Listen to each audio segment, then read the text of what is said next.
Habang na-stallion itong si Klay Thompson at habang si Steve Kerr naman hindi pa rin malinaw kung ano ang magiging status niya sa Golden State, nakipag-meeting na rin siya kay Joe Lacob at Mike Dunleavy na akala ko September pa yung gising. Gustong bumalik ni Steve Kerr sa Golden State at gusto rin ng team na bumalik siya based sa report ni Sham, pero hindi pa rin nagkakasundo ang dalawang kampo sa perspective. Magmi-meeting ulit silang dalawa next week para ituloy ang negotiation nilang dalawa. Ito kasi di umano ang last dance ni Steph sa kanyang career dahil nasa last year na rin siya ng kanyang kontrata, pero parang October pwede ulit siyang pumirma ng panibagong extension at until next year nasa 39 years old na rin si Steph. Si Kawhi talaga yung hottest player sa free agency dahil inaabangan din siya ng Golden State at meron ding balak ang Golden State na i-trade si Jimmy Butler para dito kay Kawhi kung hindi maboboyd ang kontrata niya. 6 na players lang din ang merong contract sa Warriors, hindi kasama dito yung mga merong player option. At isa pa doon, kung magdi-decline din si Draymond Green, expected magpapababa siya ng contract. Si Butler din expected mga February or March makakabalik sa Golden State. Based din to kay Bobby Marks. May chance ding ma-trade ng Warriors si Butler para kay Kawhi kung sasamahan nila ng isang first rounder.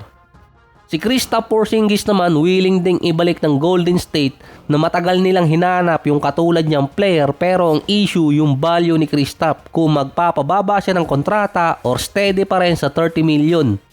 Dahil hindi ganong kataas din ang salary cap ngayon ng Golden State dahil kay Butler at dito kay Steph. Magkakaroon kasi ng mahigit 60 or 70 million na salary cap space or cap space ang Warriors na hindi nila magagamit dahil si Moody expected December or January makakabalik sa Warriors galing injury. So dalawang player nila ang merong injury at hindi agad makakapaglaro sa start ng season, kaya nag-iisip na rin ang Golden State kung maiti-trade nila. Si Klay Thompson kasi nasa direksyon na pwedeng magkaroon ng reunion sa Warriors. Sinabi na kasi ni Klay na hindi sigurado ang sitwasyon niya sa Dallas na nasa rebuilding process. Pwedeng magpa-trade si Klay sa ibang team at tradable din yung kontrata niya or madali siyang maiti-trade dahil $16 million lang ang kontrata at parang mid-level exception. Parang pang filler lang.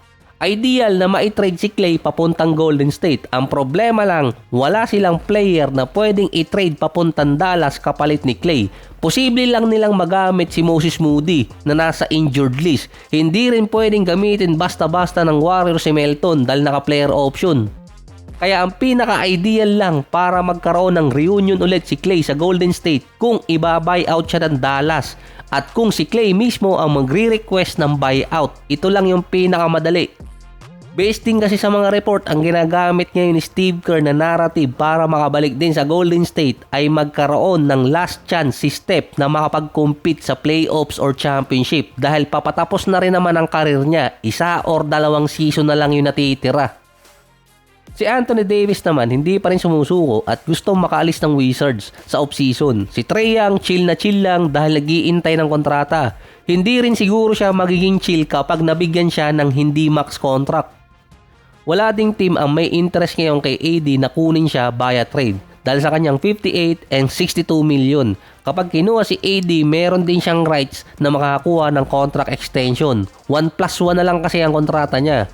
Pero meron mga contender na team na pwede makuha si AD. Ang pinaka-ideal lang na nakita ko doon, Detroit. Dahil sila yung contender sa playoffs na naging pretender. Pero pagpasok kasi ng offseason, malaki ang salary cap nila.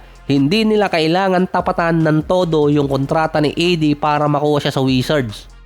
Katulad ng ginawa ng Nuggets at Nets dito kay MPJ. By salary at contract, ang needed kasi ng Pistons, isang legit second scorer behind dito kay Cade Cunningham. Si AD kaya naman yun, kaso hindi alam kung kaya pa ng katawan niya.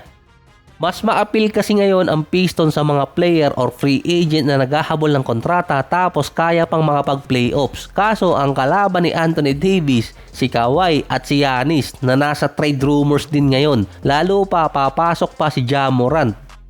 Papasok ng Game 6, nilagay si Kevin Durant na out na sa game dahil sa injury niya sa paa na parang maaga siyang nilagay agad sa status. Pero after ng ilang oras, nilagay siyang doubtful. Pwede makapaglaro, pwedeng hindi. Kasi ang status talaga ni Kevin Durant day to day. Based naman sa report, kung makakapag-force ng Game 7 ng Rockets kontra sa LA, possible makapaglaro si KD. Based naman sa mga analyst, mas may chance di umanong tapusin ng Lakers ang Game 6 kung maglalaro sana si Kevin Durant.